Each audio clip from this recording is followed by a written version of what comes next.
Snow thickened as the last stagecoach shuddered and rolled into the white void ahead. Asha stayed where she was on the frozen ground, her hand still gripping the cloth bag strap, her breath turning into thin smoke in the air. Wyatt Cove Station felt emptied of every trace of life, leaving her alone, a small figure in a winter afternoon folding into night. The long road from Philadelphia to this unknown West was nothing like the pictures she once carried in her mind. It was rougher, colder, and so hollow that if she didn't hold her heart steady, she feared it might follow into the snow without her noticing. She looked around, ready to walk toward the faded signboard, when coarse laughter rolled out from the shed nearby. 3 drunk men leaned against the porch posts, their dull eyes fixed on her as if the sight of a black woman in Wyoming was entertainment enough. "Where you heading, girl?" One of them staggered forward, the reek of liquor cutting through the wind. Asha stepped back, her boot crunching into the hard snow. Fear rose in her chest, slow but certain, like hidden water pushing for a break. The second man circled left to block her. The third stood behind, his breath heavy and close. A long moment followed, longer than the miles she had crossed these past weeks. Asha tightened the strap until her knuckles blanched. She tried to steady her voice, but it trembled as she said, I'm waiting for someone to pick me up." The words vanished into the frozen air, carrying no weight at all. The man nearest reached out, ready to touch her shoulder. And then, a figure stepped out from the darkness behind the stables.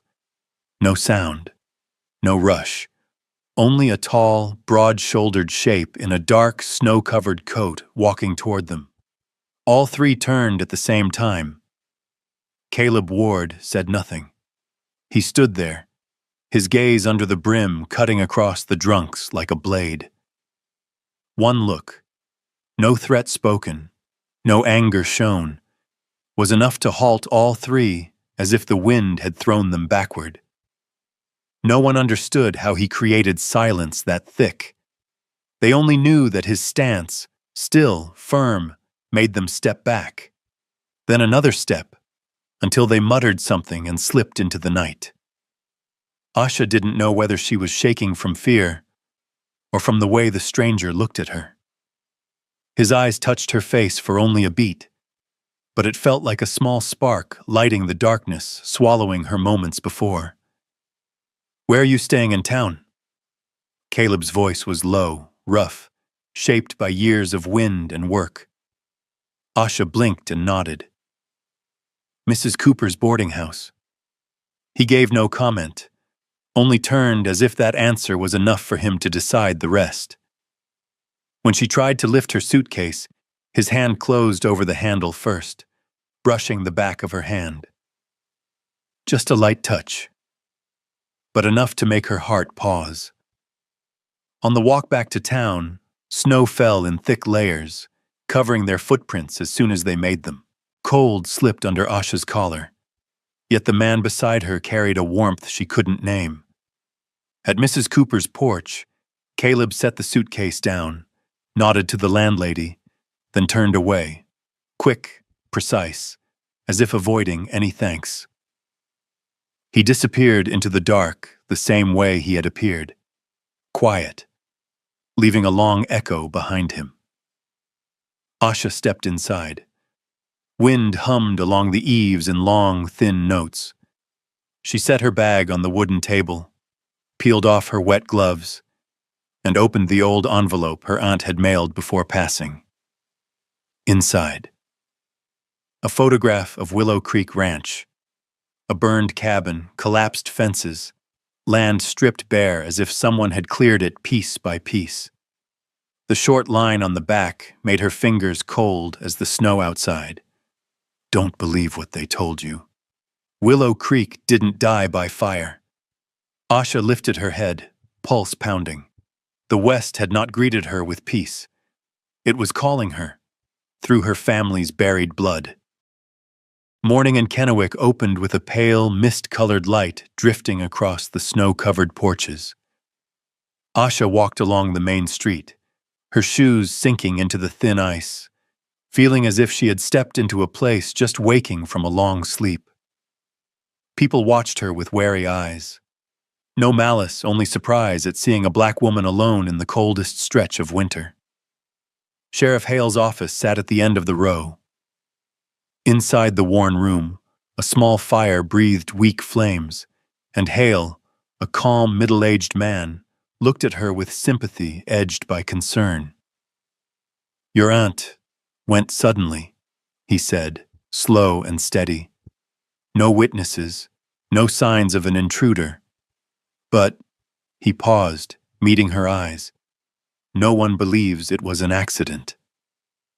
Asha gripped her coat, her heart tightening. She had braced herself for bad news, but not for the hollow drop that came with it. A feeling as if the last piece of her family had been taken without explanation. The door opened as they spoke. A man stepped inside, tall, well-kept, dressed finer than the West required. Victor Blackthorne. His smile was bright, but his eyes were cold as frozen water. "Miss Monroe, isn't it? My condolences." He tilted his head, polite to a degree that pressed the room inward. "I hear you've inherited Willow Creek. That land will be difficult to handle alone. If you wish to sell, I can offer a generous price." Asha held his gaze for a long beat, long enough to see there was no grief in that smile, only intent. "I haven't decided," she said. "No matter your choice," Blackthorne replied, his smile unchanged. "Kennewick always welcomes those who choose wisely." He left, and a coldness settled behind him that had nothing to do with winter. Sheriff Hale sighed. "He's wanted that land for years. You should be careful." Asha thanked him and stepped outside, but his warning followed her all the way to Willow Creek. The ranch stood a distance from town, the snow-covered path leading to a wooden gate hanging by a broken hinge. When Asha walked through it, her heart stalled. The house was burned black. The barn had collapsed halfway. The fence leaned like tired arms. She moved slowly across the yard, feeling as if she were walking through a forgotten memory of someone who once held her close. Wind rushed through shattered boards, carrying the faint smell of old ash. Asha knelt by the fallen barn door. She touched a charred plank, soot gathering on her fingers. A quiet, heavy helplessness pressed against her chest. Hoofbeats broke the silence. She looked up to see Caleb Ward riding down the small rise. He stopped without speaking. Snow clung to his coat as the wind moved through it. He simply watched. The distance between them was small, but enough for her to feel that he truly saw the grief in the way she was sitting there. When the barn door cracked further and dropped, Asha let out a soft cry. She tried lifting it, but it was too heavy. Caleb dismounted. No greeting, no explanation. He came beside her, placed his hand on the same beam. His fingers brushed hers, an unexpected touch that made her still. His warm hand pressed into the cold soot on her skin, and for one brief moment, something quiet and real moved between them. Then Caleb tightened his grip and lifted the door as if it weighed nothing. He propped it up and tied it with an old rope he found on the ground. Asha stood close, unsure what to say to a man who always chose silence over everything else. When he finished, Caleb stepped back, dusted off his hands, and finally spoke. "You shouldn't be here alone." Asha met his eyes. "But I don't have anyone else." Caleb gave no answer. He held her gaze for one beat, then turned toward his horse. Wind cut across the bare yard as he rode away. Asha watched him go, feeling something small and nameless breaking loose inside her. She turned back toward the barn and froze. At the edge of the woods, between two pines, stood a figure, still, unmoving, watching her. A line of cold slid down her spine. The west was watching her, in a way that was not gentle at all. Evening wind carried cold from the western range, slipping through the boards of the small boarding house.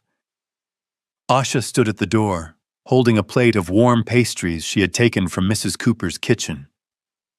What Caleb had done at Willow Creek the day before, only setting up a fallen barn door, was enough to light a quiet ember of gratitude in her chest.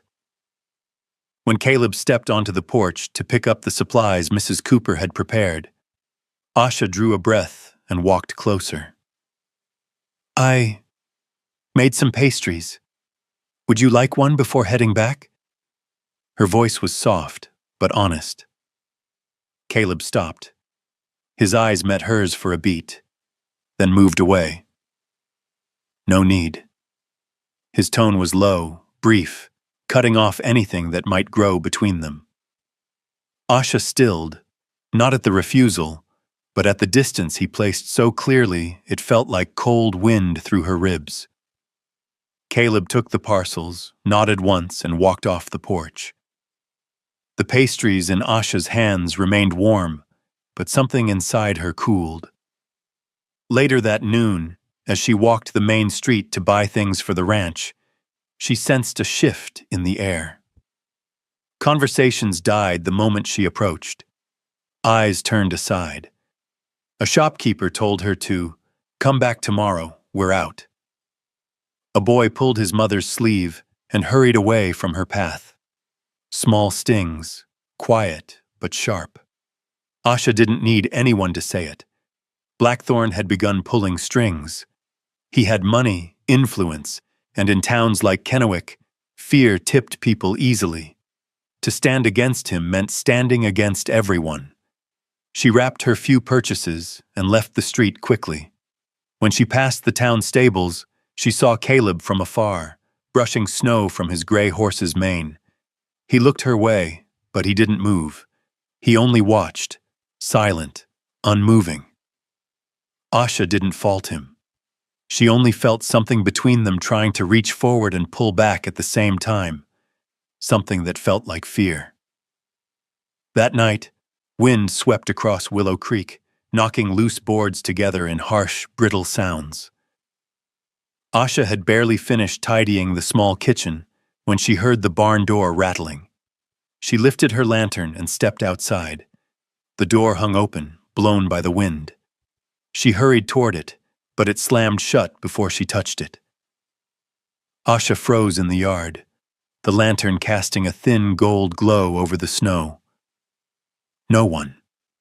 Only fresh hoofprints on the white ground, already fading beneath the falling snow. In the morning, when she stepped outside, she found the barn door tied closed with a firm rope. The loose boards from the night before had been hammered back into place. Everything so steady it could not have been the wind. She moved closer, touched the rope's knot, tight, sure, the work of someone who knew what he was doing. Her heartbeat stumbled. When she lifted her head, she saw him. Caleb Ward stood on her porch, coat dusted with snow, hands in his pockets, as if he had been about to leave, but stopped the moment he saw her. Their eyes met for the second time. Quiet. Long. Carrying a warmth that felt like a small flame inside her chest. Caleb said nothing. Asha didn't either. But in that moment, the frost between them cracked just slightly. He gave a small nod, turned, and walked away. Hooves struck the ground as his horse moved, snow scattering at his boots. Then he disappeared behind the pines, leaving the yard steeped in mist like a long exhale. That afternoon, as Asha drew water from the well, little Maddie Reyes ran up to her, cheeks flushed from the cold. "Miss Monroe, your aunt used to tell me something." Asha knelt down.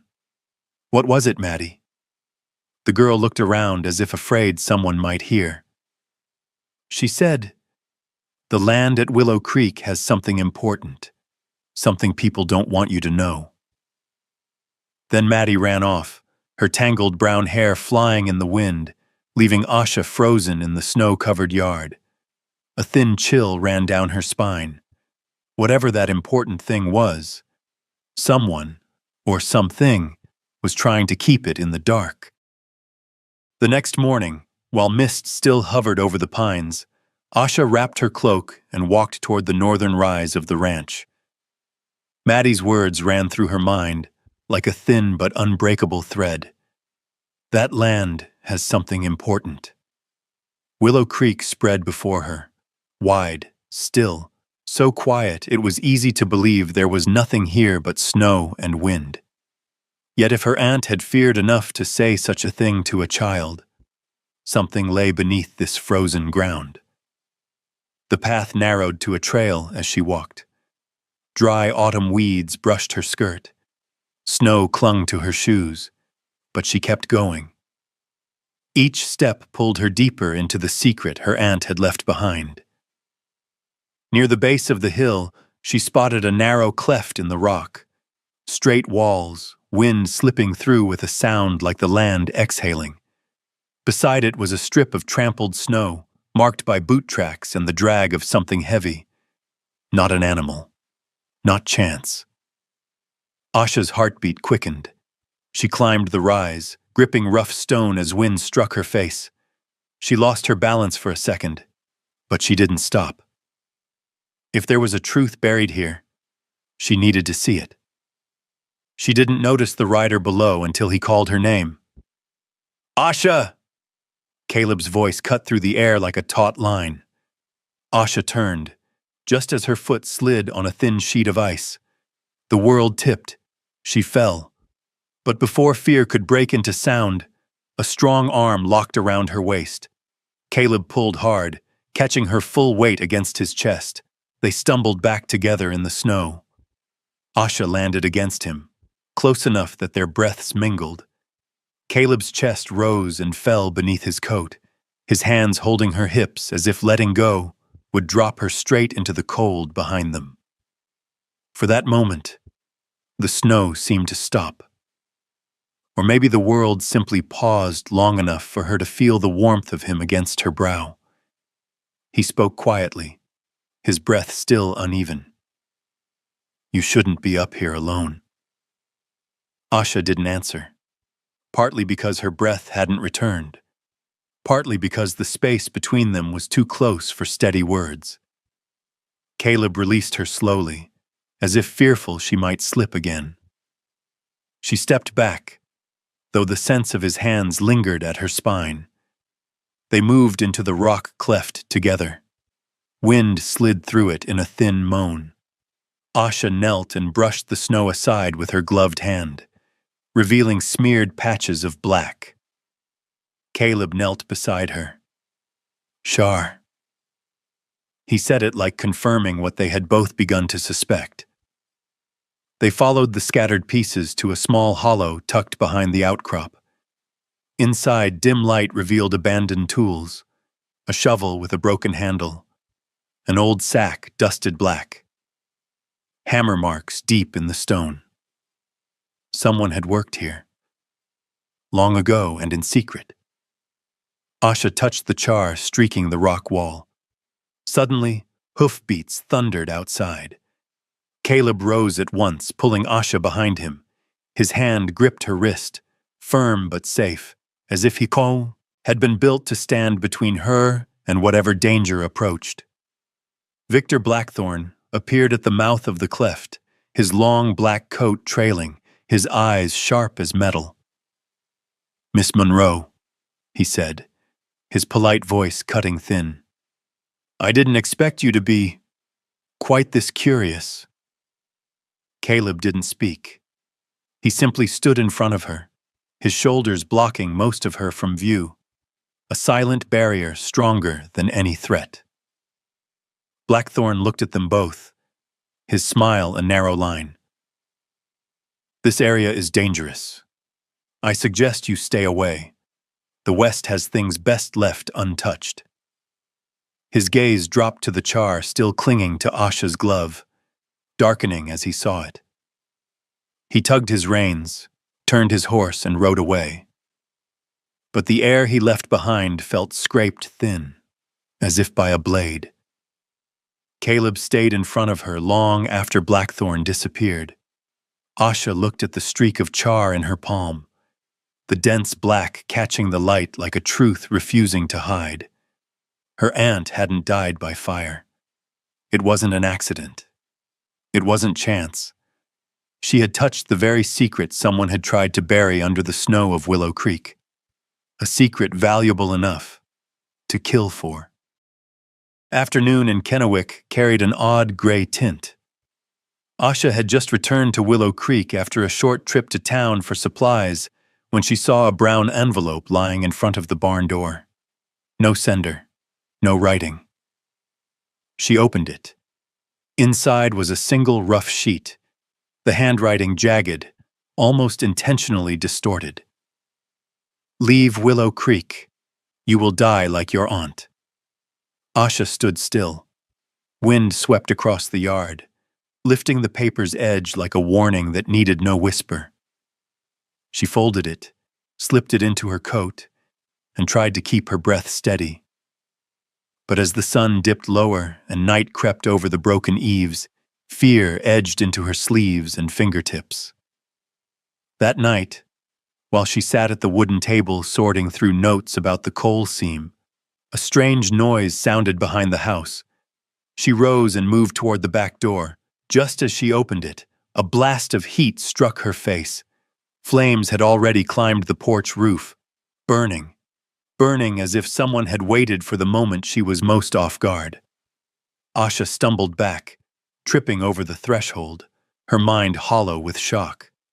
Wood cracked sharply, smoke burned at her throat. "Asha!" Caleb's voice cut through the fire like a blade through dark. The front door burst open, and he rushed inside, face streaked with smoke, eyes scanning for her. "Asha, come here!" She ran toward him, but the fire split the floor between them. Caleb didn't hesitate. He pushed through the flames as if the heat meant nothing. In seconds, he wrapped his arms around her, lifting her clean off the ground. His hold tightened around her waist. His back blocked the fire behind them. Asha heard his breath, quick but steady, strong like the only anchor in the chaos. Caleb carried her out, boots crushing through hot ash. In the center of the yard, he set her down. But as she faltered, he pulled her against his chest, holding her firmly. "You're safe now."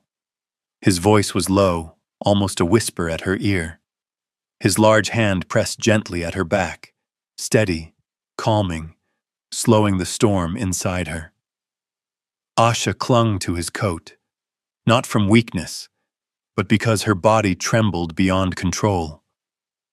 Her face rested against him, smoke clinging to his coat, warmth rising from him through the cold night.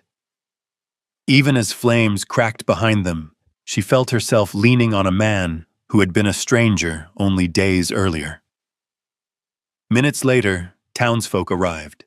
Shouts, buckets, the thud of boots. Sheriff Hale reached her first. "Are you hurt, Asha?"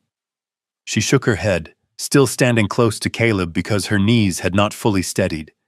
Blackthorn arrived as well, coat immaculate, unhurried.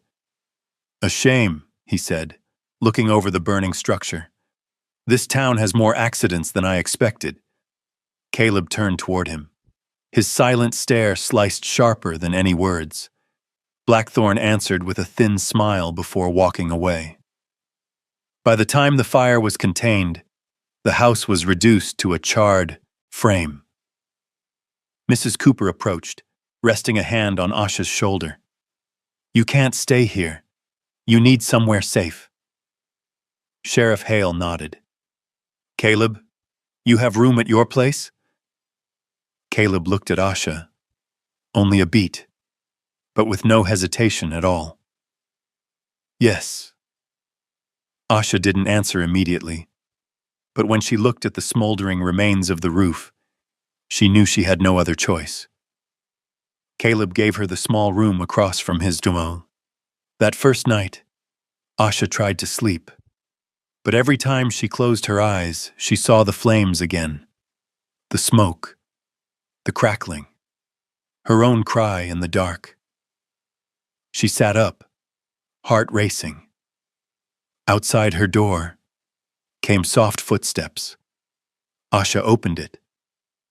Caleb was sitting against the wall, arms folded, eyes on the dim hallway. "How long have you been here?" she asked, her voice tight. Caleb shrugged, not looking at her. "Until you fall asleep again." Asha's heartbeat slipped off rhythm. For the first time since she arrived in Kennewick, she didn't feel entirely alone. She closed the door gently, but before it shut, they met each other's eyes for a single breath. One quiet, warm second that seemed to shift something small and deeply important. Something was growing between them, slow, steady, and undeniable. Rain began at dusk, first as scattered drops on the stable roof. By nightfall, all of Kennewick felt swallowed by a heavy storm. Thunder cracked once, sharp enough to split the sky, its white flash vanishing as quickly as it came, leaving the darkness thicker than before. Inside the ward cabin, Asha sat curled in a chair near the fire. The flames warmed the room, but each time thunder rolled, she flinched, eyes squeezing shut on reflex. Caleb set a pot of hot water on the table. When he leaned down, he saw her hands trembling. "You're safe," he said quietly, his voice settling over her fear like a thin blanket. Asha tried to smile, but another thunderclap hit, loud and close enough to shake the window pane. She stood abruptly, breath sharp and uneven. Caleb stepped toward her, not in haste, not touching her yet, just near enough for his warmth to slip between her and the storm. "It's only rain," he murmured. "It doesn't sound like fire." She nodded, though her shoulders still shook. When the next blast of thunder struck, she lifted her hands to her ears, and Caleb caught her wrist, pulling her into his chest as if that was the safest place he knew to take her. Asha fell against him, helpless as a child. His chest was broad, his breath steady, as if he were trying to teach her lungs to follow that slow rhythm. His hand rested at the back of her neck, holding lightly, as though she might dissolve in the dark if he didn't.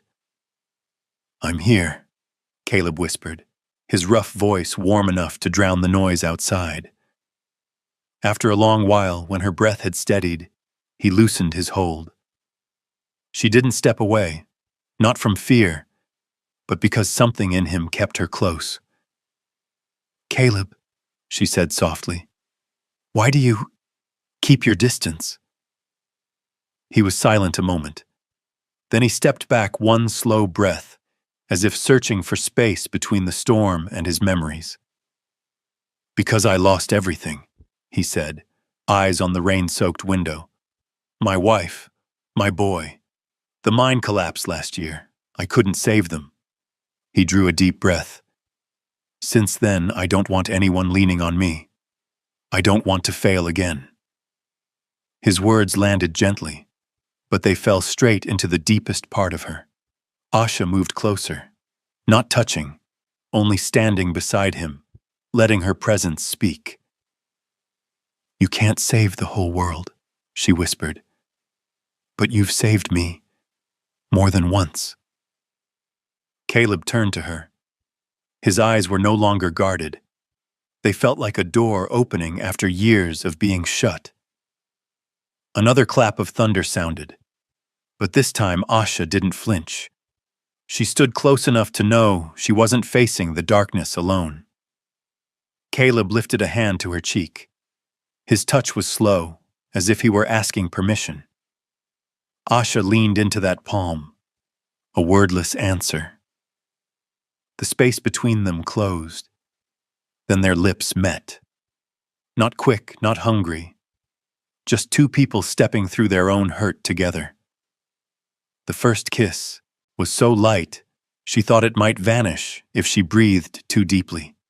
Yet its softness warmed her from the bones outward, a warmth no fire could give. Caleb's arms slid around her waist, drawing her against him.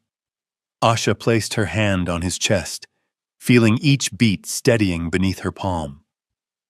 They did not speak. They only held on, as if they had been waiting for this moment longer than they'd ever admitted. Rain faded into a distant hum as they moved toward the bed.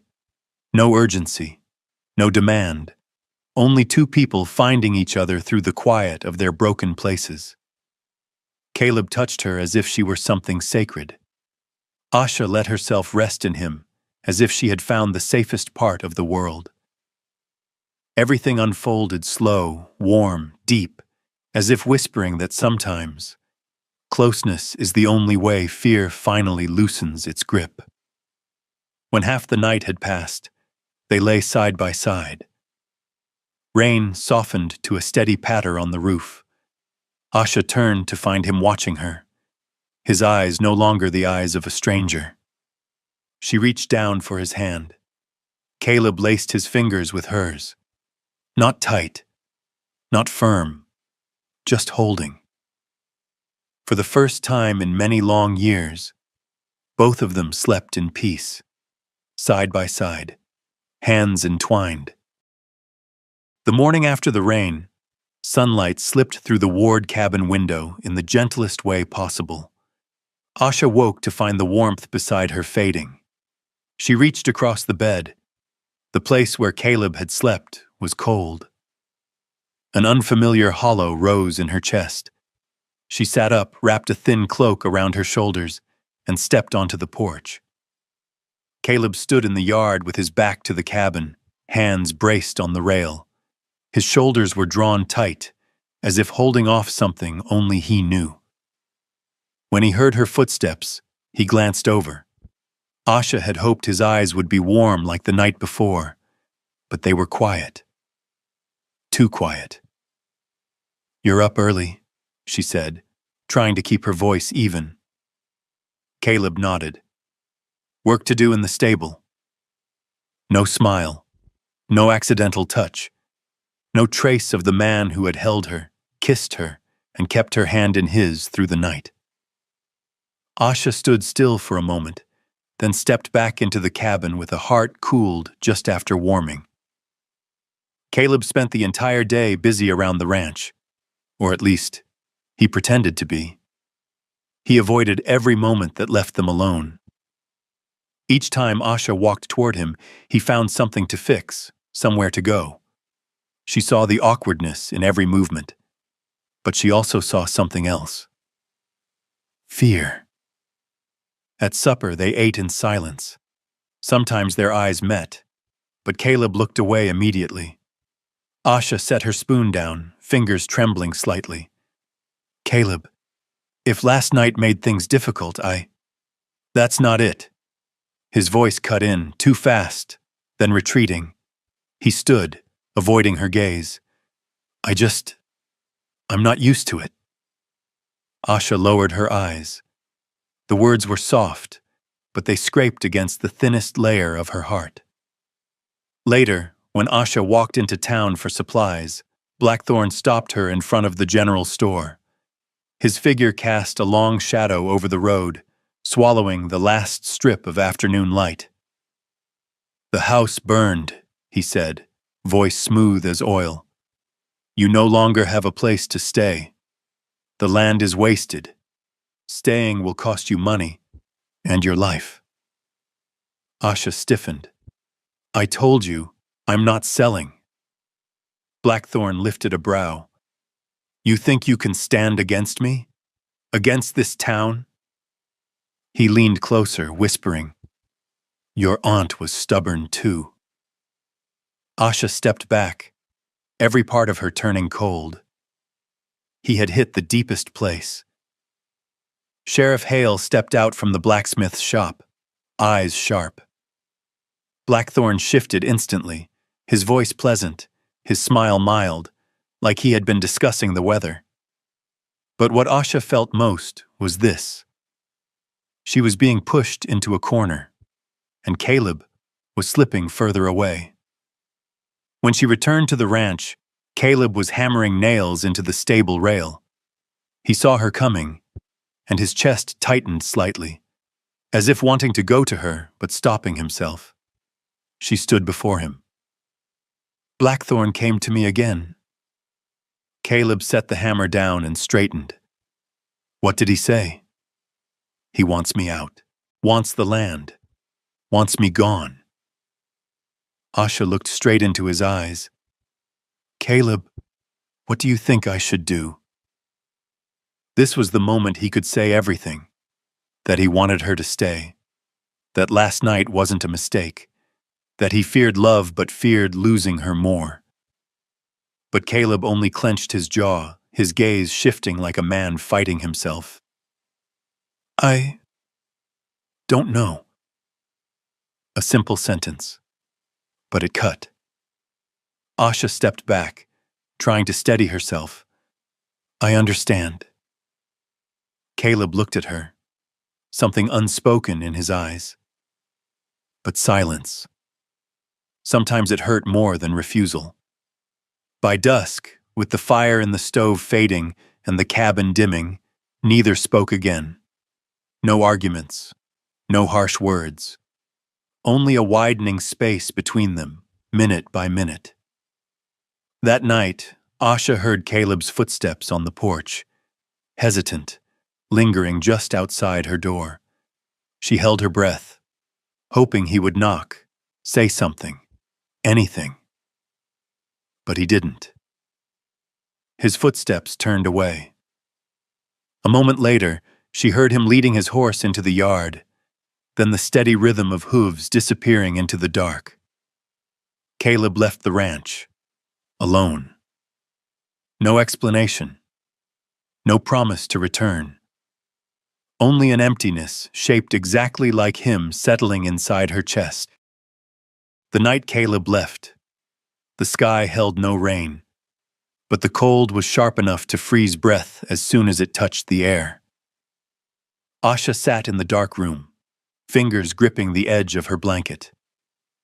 There had been no argument, no ending spoken aloud. Only silence, a silence that cut deeper than refusal. She tried to sleep, but the emptiness in the ward cabin was wide enough for the wind to echo his fading footsteps, repeating in her memory like a hollow beat. By morning, Sheriff Hale was leaning against the railing in front of his office when he heard a familiar horse approaching. Caleb stopped, dismounted, his hat dusted with the night's cold. "Where were you all night?" Hale asked, a faint edge of reproach in his tone. Caleb didn't answer at once. His hands were clenched until his knuckles whitened. At last, he spoke slowly, each word pulled from somewhere deep in his chest. "I was wrong." Hale raised a brow, but didn't interrupt. Caleb stared at the main street, where snow still clung to the porches. "I left Asha alone," he said, "right when she needed me most." The honesty softened Hale's voice. "You know it's not too late to fix that, don't you?" Caleb didn't respond. He only swung back into the saddle and rode hard toward the ranch, as if 1 second late might cost him the chance to find her still there. Asha was tending the stove when she heard hoofbeats stop outside the door. She froze, her heart slipping a beat. When the door opened, Caleb stood there, sweat on his brow from the fast ride, eyes red from a sleepless night. No confidence, no armor, only a man afraid of losing something that mattered. "Asha," he said, voice rough from exhaustion and urgency. "I'm sorry." Those 2 words broke across the kitchen, like the last rotten board giving way in a tree trunk. Asha turned away, but the tears came too fast to stop. They fell hot and sudden, carrying every inch of fear, hurt, and loneliness from the night before. Caleb stepped closer, but didn't touch her at once. He lifted his hand, paused in the space between them, asking without words. Asha didn't pull back. His palm brushed her cheek, thumb catching the tear as soon as it fell. "I shouldn't have left," Caleb said, voice tight. "Not after everything. Not after that night." Asha held his hand, gripping it as if it were the only solid thing left. "Do you regret it?" she asked softly. Caleb shook his head without hesitation. "I'm only afraid of loving again." The words eased something inside her, as if a wound had been dipped in warm water. "We'll take this slow," she said, "but don't leave me alone again." Caleb lowered his forehead to hers, their breaths meeting, not like the stormed night before, but steady, real, promising. That afternoon, they sat together at the table for the first time, speaking about Willow Creek as a team. "Blackthorn wants the land for what's inside that hill," Caleb said. "But he needs you to give up. The more you resist, the harder he pushes." Asha nodded. "My aunt knew something, and she died for it." Caleb placed his hand over hers, a deliberate touch, the first in days. "We'll find the truth. Not you, but we." That evening, after supper, a knock sounded at the door. A thin, anxious man stepped inside. Asha recognized him. Collins, the bookkeeper from Blackthorn's office. "Miss Monroe." He looked around nervously, voice shaking. I can't let it go on." Caleb rose, alert. "What is it?" Collins swallowed, fingers twisting together. "I've worked for Blackthorn for years. I know he's mined illegally. I know about the bribes. But your aunt..." His voice broke. "He ordered the house burned, just to frighten her. But she was inside." Asha's body went still, each word dropping into her chest like stone. Collins pulled out a small notebook. "I kept the record, the date, the men hired, the payment." He handed it to Asha. "If I don't give it to you now, it'll haunt me forever." Caleb looked at the notebook, then at Asha. Their eyes met, steady, deep, unified. They were no longer standing on opposite sides of their grief. They were side by side now. Collins lowered his voice. "Be careful. Blackthorn will know I betrayed him." When Collins disappeared into the dark, Asha opened the notebook. The shaky but clear line read, "Payment, burn house, Willow Creek, occupant unknown." Asha pressed the notebook to her chest, breath catching. Caleb placed his hand at her back, steady as an anchor. For the first time, they had proof. And for the first time, they faced the truth of her aunt's death without anything to hide behind. This fight was no longer Asha's alone. It had become theirs. The news Collins brought spread through Kennewick like a sharp wind slipping between canyon walls. No one spoke of it aloud. No one dared discuss it openly. But the way people looked at Asha had changed. No more suspicion, no more distance. Only a heavy silence, as if they sensed something larger than themselves was about to surface. Sheriff Hale called a closed meeting at his office. Caleb stood close beside Asha, his broad shoulder blocking most of the draft coming through the window. "Tonight," Hale said slowly, "we go to Blackthorn's estate. He can't deny anything now." Outside, the sky had darkened with an uneasy weight. Clouds gathered thick, wind slicing along the eaves like a warning of the snowstorm pressing in. Asha sat still, hands holding the notebook Collins had given her.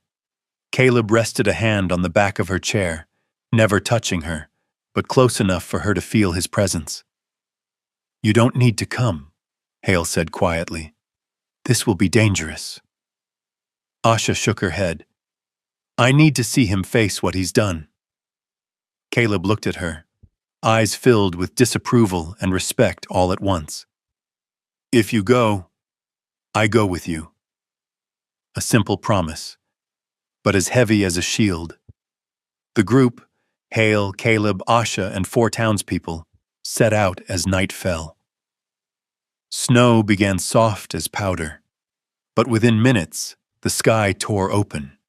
Wind roared across the white fields, striking their faces like shards of ice. Snow coated the lantern glass, shrinking the light to a dull, golden haze in the chaos. Asha pulled her coat tight, breath catching in the cold. Caleb rode beside her, gripping his reins firmly. "Stay close to me," he said, low but clear through the storm. She nodded, but a sudden gust pushed her horse sideways. Asha tilted, nearly slipping from the saddle. Caleb reached out at once, catching her arm, pulling her upright. For a breath, they looked at each other, snow gathering on their hats and shoulders, their breath turning to mist. 2 figures alone inside the storm. Blackthorn's estate appeared through the blizzard like a dark block defying the sky. Dim lights glowed behind the windows. Shadows moved inside. Hale signaled, "Move." They approached the porch, but as they reached the steps, a gunshot cracked, clean and sharp, slicing the night like lightning. Asha froze. The bullet passed exactly where she stood. Caleb reacted before thought formed. He threw himself into her, pushing her down into the snow, his body covering hers, shielding her from the next shot. The second bullet struck the wooden post above her head. Asha felt her heartbeat crashing, but beside it she heard only Caleb's breath. "You hurt?" His voice was tight with fear. Asha shook her head, though her hands trembled. Caleb clasped that hand, steadying it. Kennewick's men and Hale fired back. Gunfire tore through wind and snow, but the fight didn't last long. 2 of Blackthorn's men were subdued quickly in us, the storm's fury. Hale kicked open the door. "Victor Blackthorn, you're under arrest." Blackthorn stood in the grand hall, coat immaculate, face hard as steel. But when he saw Hale and saw Asha standing in the doorway with snow on her shoulders and the notebook in her hand, his gaze faltered. Hale grabbed the notebook, raising it high. "It's all here. The bribes, the illegal mine, the order to burn Willow Creek." A murmur rose from the townspeople behind them, anger swelling like a wave. Blackthorn turned to flee through the back hall, but Caleb stepped into his path. "That's enough," he said, voice low and solid. Hale cuffed Blackthorn in the middle of the grand room. The man shouted, but the storm outside stole his words. When the raid ended, wind still lashed at the walls, but the storm had retreated slightly, as if tired from its own fury. Asha sank to the snow, drawing long, shaky breaths. Everything felt like a waking nightmare. Caleb knelt before her, brushing snow from her shoulder. "You all right?" Asha met his eyes full of every fear he had tried so long to hide. Snow drifted around them, and they leaned close enough for their breaths to merge in a faint cloud. Caleb lifted a hand and touched her cheek gently. Asha placed her hand over his. In that quiet moment, with white sky above and dark night behind them, they leaned forward until their foreheads touched. Not a kiss, but an admission. From here on, neither of them would face the storm alone. The next morning, when the first sun touched the eaves of Kennewick, the town was still wrapped in the deep snow left by the night's storm. The scattered footprints from the raid remained on the ground, but the air had shifted. Lighter, clearer, as if a long-held weight had finally been lifted. Asha stepped out of the ward cabin, hand raised to shield her eyes. She hadn't slept deeply, but for the first time in weeks, her dreams held no terror. Maybe it was because the truth had finally surfaced. Maybe it was because Caleb had stayed beside her, not leaving for even a moment. In the yard, Caleb was stacking the boards he had taken from the old shed. When he saw her, he paused. One brief beat, as if the sight of her in this quiet morning had caught him unprepared in a way he didn't know how to name. Asha offered a small smile. "You're up early." Caleb brushed snow from his shoulder. "Have to start early if I'm going to rebuild your house in time." From down the road came the sound of wagon wheels. Several townspeople, those who once looked at Asha with suspicion, now came carrying hammers, planks, nails, rope. No one spoke grand words. Their presence said everything. Mr. Reyes set a bag of nails down. "Miss Monroe, we owe your aunt more than we ever repaid. It's time we make it right." Asha's throat tightened. She bowed her head in thanks. Maddie ran up, wrapping her arms around Asha's leg. "Miss Asha, I'm not scared anymore. I know your aunt was good. Everyone knows." Asha knelt and held the girl close. The small warmth in her arms softened something in her chest she hadn't realized was still rigid. All morning, Caleb and a group of men worked on the old Willow Creek plot. Beneath the ridge, where only ash had remained, they began raising the first boards.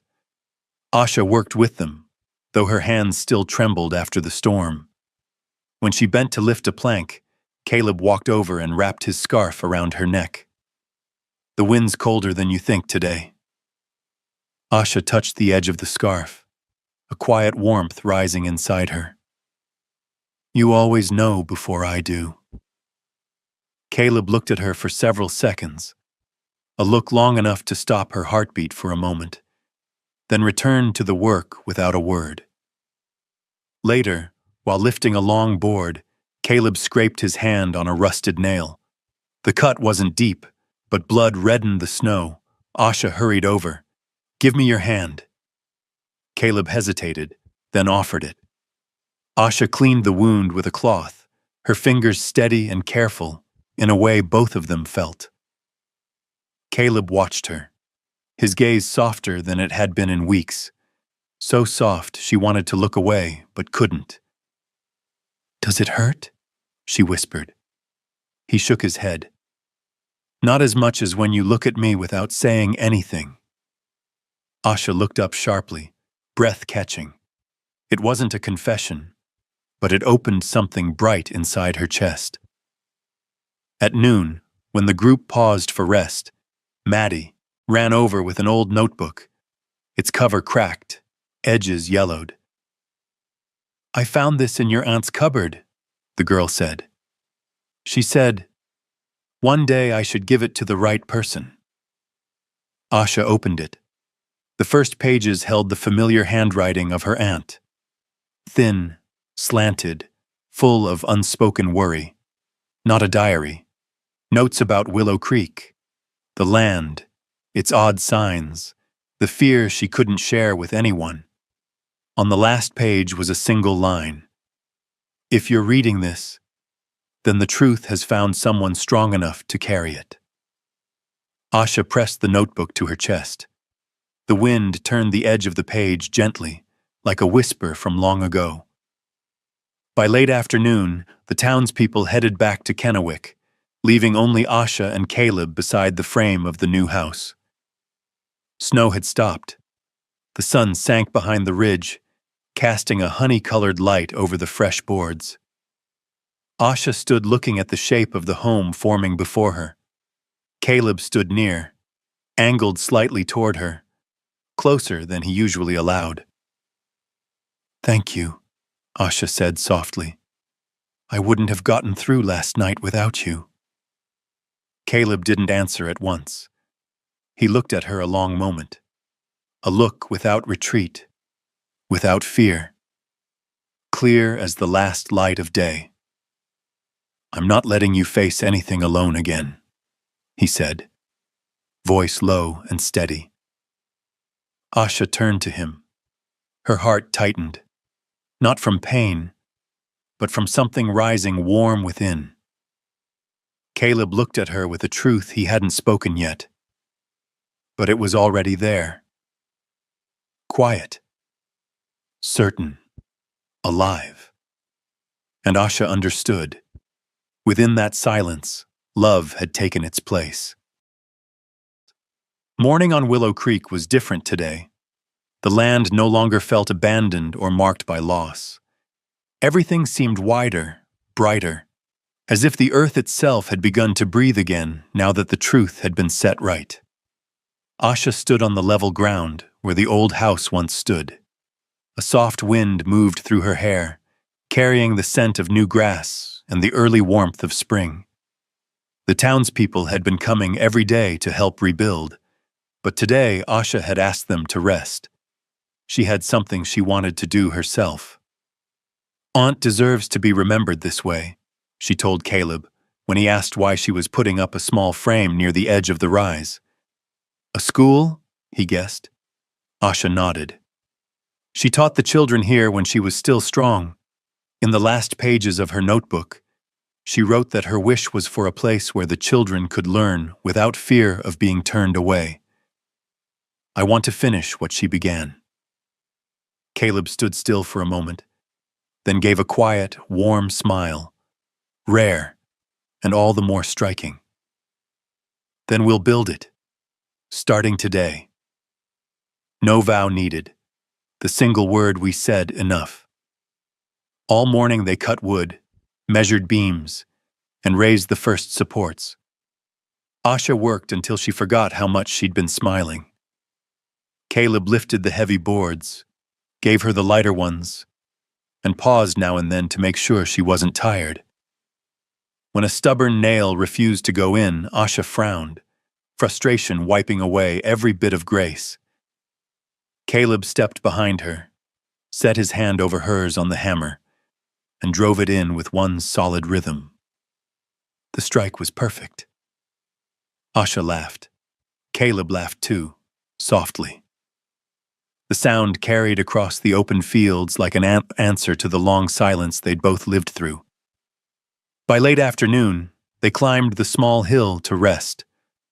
The sun had turned to a honey-colored gold.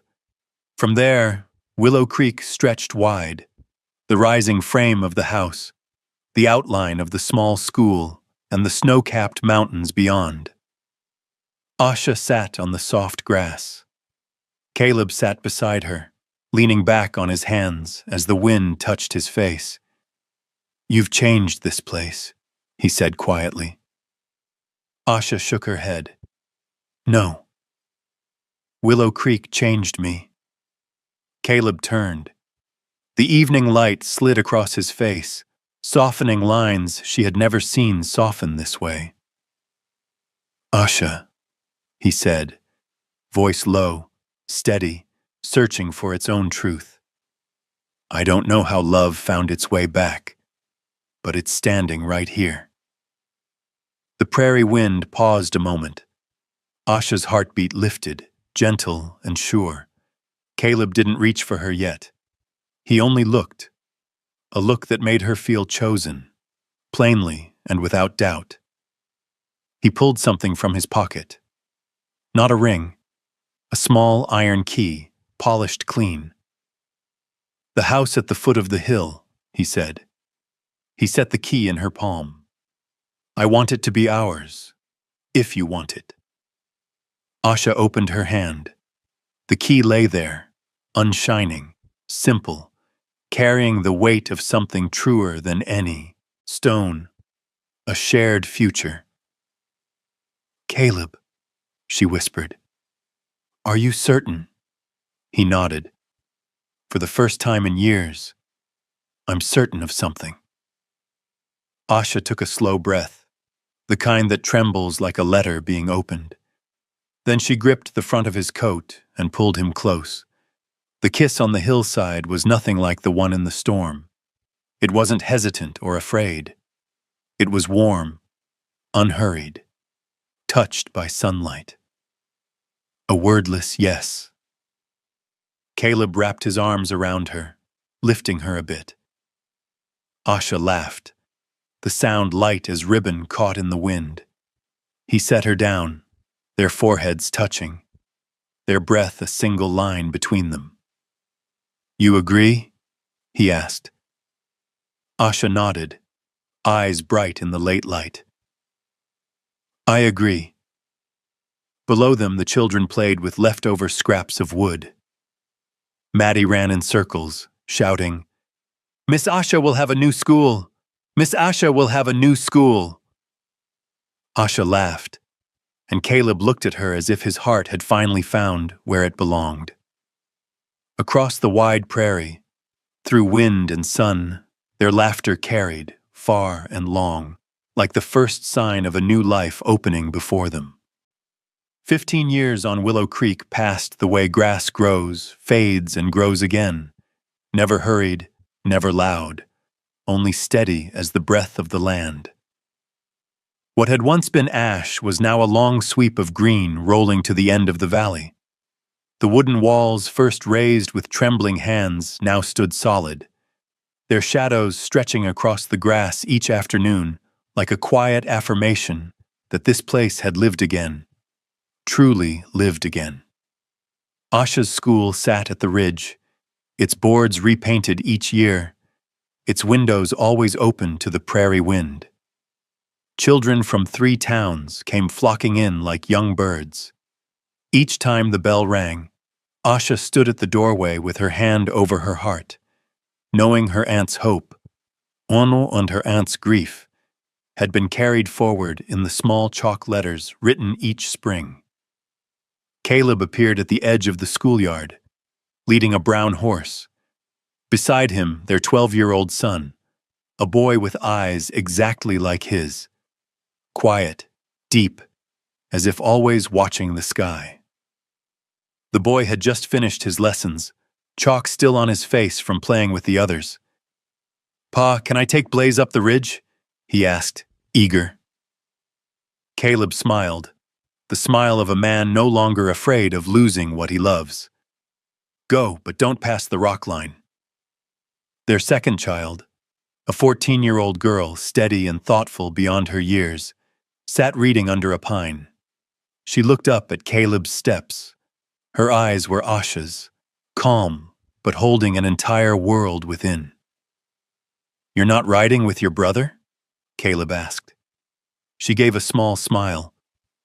"I'd rather stay with Mother." Asha set a hand on her daughter's shoulder and felt the quiet strength growing there. She remembered herself years ago, rootless, alone, carrying a blood-stained secret, and felt something soften inside as she realized how peaceful her life had become. So peaceful she sometimes had to pause to believe it was real. Willow Creek was no longer a place abandoned in grief. It had become home to many, not for its land or the old vein of coal, but because hearts here shared a single rhythm: to keep, to build, to care. That afternoon, the family walked up the hill behind the school, the same hill where Caleb had once handed Asha a small iron key, and where she first believed the future might turn gentle again. Sunset burned red across the sky, but it no longer carried the scent of loss. It spread over the prairie, cast gold across the children's hair as they ran ahead, and threw long shadows where Asha and Caleb walked side by side. Caleb stepped behind her, slid his arms lightly around her waist. He had aged a little, gray hidden beneath the brim of his hat, but his eyes still held the look of the man who had once walked through fire for her. "The day you came here," he said softly, his voice a warm thread around her heart, "was the day I got my life back." Asha leaned into him. The wind moved through the grass, smooth as a whispered answer from the earth. Their children's shadows stretched across the sky like 2 young trees holding their ground. "And I," Asha said, her voice trembling just a little, finally found a place to belong. Caleb tightened his hold. There was no ring shining on their hands, no grand symbols, only two hands that had survived too much, now fitting together as if they had never belonged anywhere else. Below the hill, Willow Creek glimmered in the fading light. Above it, their family stood still, like the final frame of a long, quiet story. No music, no adorned vows, only the peace of two people who had once lost everything, but chose love to begin again.